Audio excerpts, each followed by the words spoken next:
Hi మామ. ఇప్పుడు చూసుకుంటే రాత్రి అయితే అవుతుంది. ఇంక ఈ టైంలో అయితే నేను కార్ షెడ్‌కి అయితే వచ్చాను. దేనికంటే నేను తోలే కారు బయటికెళ్ళొచ్చి ఇంటి దగ్గర పార్కింగ్ పెట్టి మళ్ళీ స్టార్ట్ చేసేటప్పటికి బ్యాటరీ అయితే డౌన్ అయిపోయింది.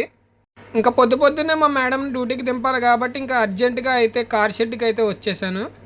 ఇంక మనోడైతే బ్యాటరీ పట్టుకెళ్తున్నాడు కదా! ఇంకా పాత బ్యాటరీ తీసి ఆ ప్లేస్‌లో ఈ కొత్త బ్యాటరీ అయితే ఏస్తున్నారు.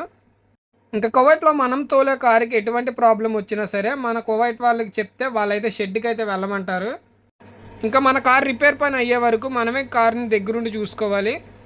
ఇంకా పాత బ్యాటరీ అయితే తీసి పక్కన పడేసి దాని ప్లేస్‌లో కొత్త బ్యాటరీ అయితే వేసేసాడు. ఇంకా ఇదేమో ఇప్పుడు డెడ్ అయిపోయిన బ్యాటరీ. ఇంకా పాత బ్యాటరీ ప్లేస్‌లో కొత్త బ్యాటరీ ఏసాక సెల్ఫ్ అయితే చేశాను. కార్ అయితే స్టార్ట్ అయింది. ఇంకా మా కువైట్ వాళ్ళకి చెప్తే ఒక అరగంటలో మొత్తం అయితే చేయించేశారు. ఇంక ఇప్పుడు టైం చూస్తే 10 అయితే అవుతుంది. ఇంక ఈ టైంలో అయితే మొత్తానికి బ్యాటరీ అయితే బిగించేశాడు.